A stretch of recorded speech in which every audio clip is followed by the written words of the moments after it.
Okay, we're going to start talking about Chapter 7, Section 1. We're going to talk about the Articles of Confederation. And so we're going to go over the sheet that I gave you asking those questions. So the first one that I asked you is, what was the United States' first Constitution?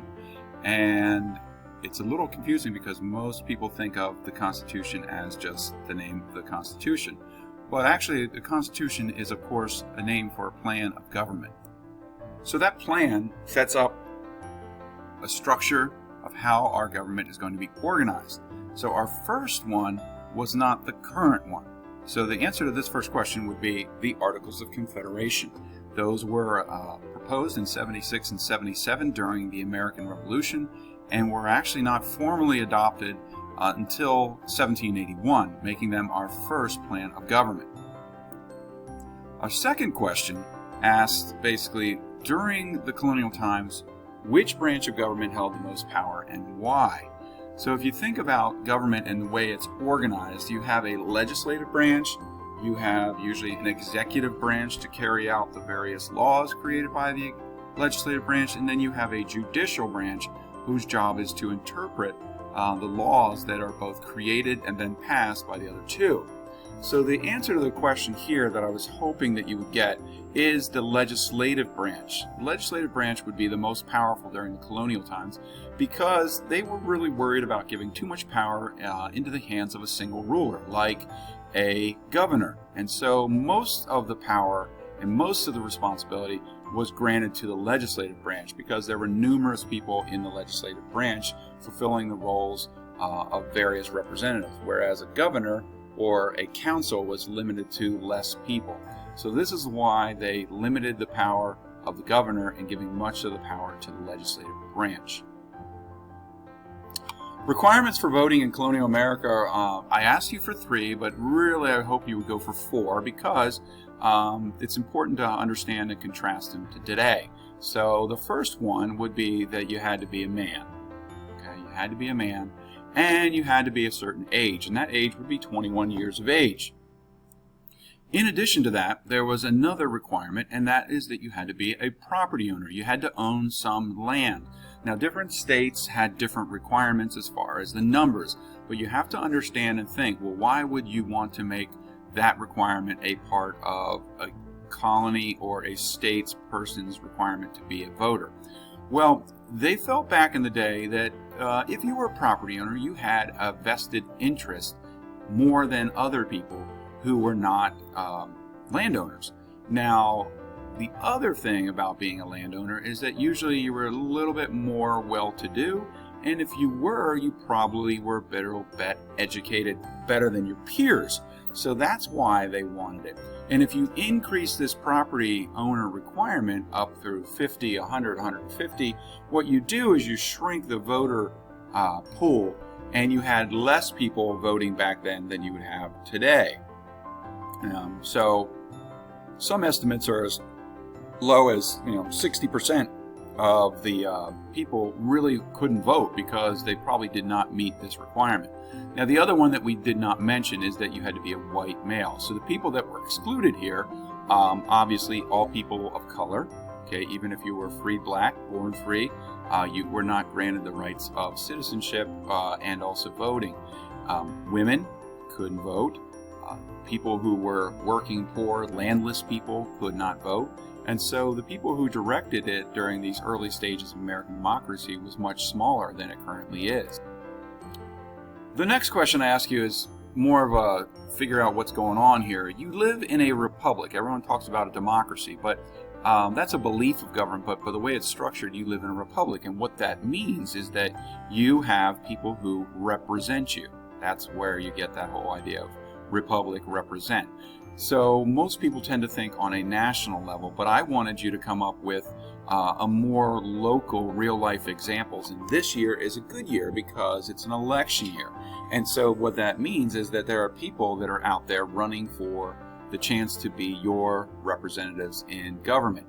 Now, we have several levels. So you have a national election going on for some people, that you have a people trying to take spots in the House of Representatives in D.C. So you'll see some people running for Congress. So if they're in Congress, they're running for seats in D.C. But you also have people running in a state election. So our state assembly has about 253 members in the House that meets in Harrisburg. So they are also running for re-election. So you see some of those names.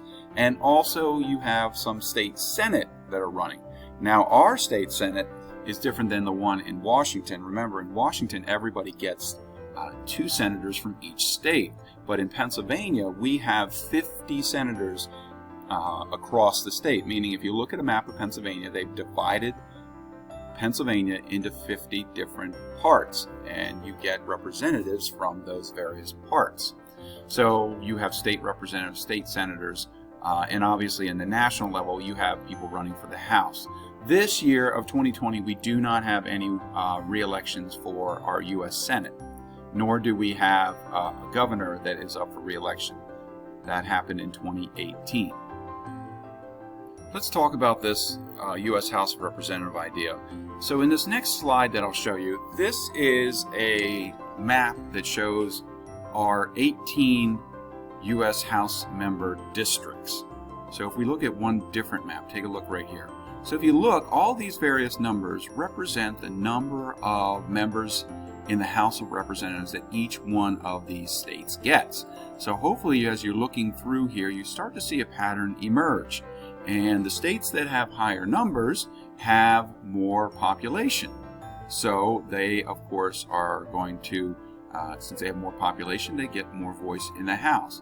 We have 18. So if we go back, you can sort of see how these various districts kind of are drawn up. Some are quite large, okay, and then some are very small. And the reason, again, is population. More people live down here near the Philly area, and so their districts are quite small.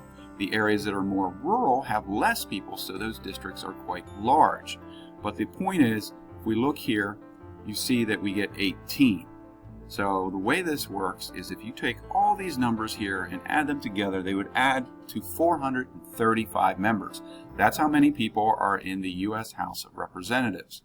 Every 10 years, they reallocate these numbers according to if you are gaining numbers at a sufficient level, you gain members in the House. If you're losing at a significant amount, you lose them.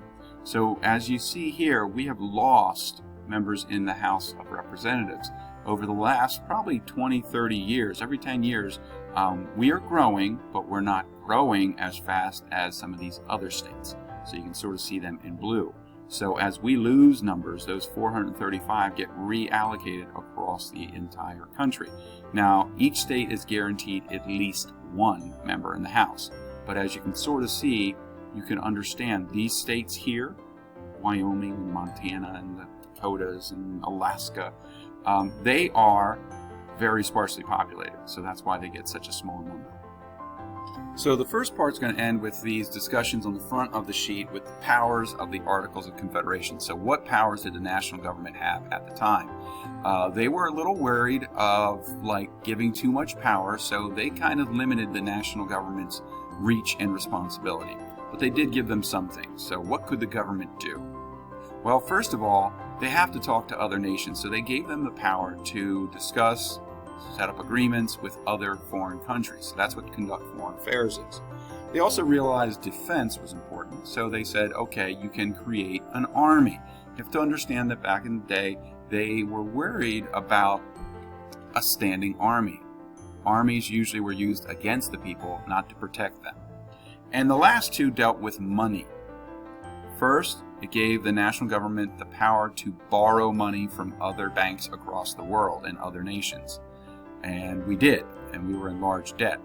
And then the other one was that they were allowed to issue currency. Now this made it kind of confusing because not only does the national government create currency, but individual states had their own currency. And to make matters even more confusing, there was money from other countries floating around the United States at the time. So in the time period of the Articles from 1781 through 1789, finances and money was really a confusing topic in America.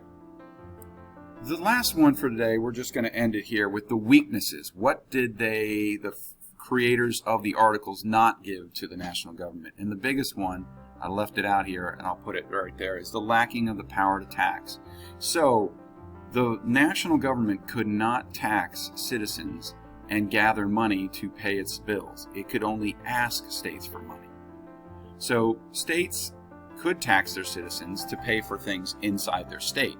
But once the federal government or the national government would come, the state was under no real requirement to give money to the national government. So that was huge. The other one is the idea of regulating trade is basically setting up rules and procedures between the states. And the national government, again, did not have that power. So what happened was you started to have fights and squabbles between neighboring states, putting taxes and excise tax and rules and regulations. And the national government couldn't stop that. So that was frustrating. And last but not least is that they could not draft citizens into the army that they were given the permission to create. So it kind of creates a hollow army. You can create the structure of the army, but you couldn't draft. Now we understand what draft is. Draft is compulsory service, meaning can you force your citizens into your army to protect the country that they are part of? And under the articles, the national government did not have that. So there ends the first half of the answers to the 7-1 comprehension questions.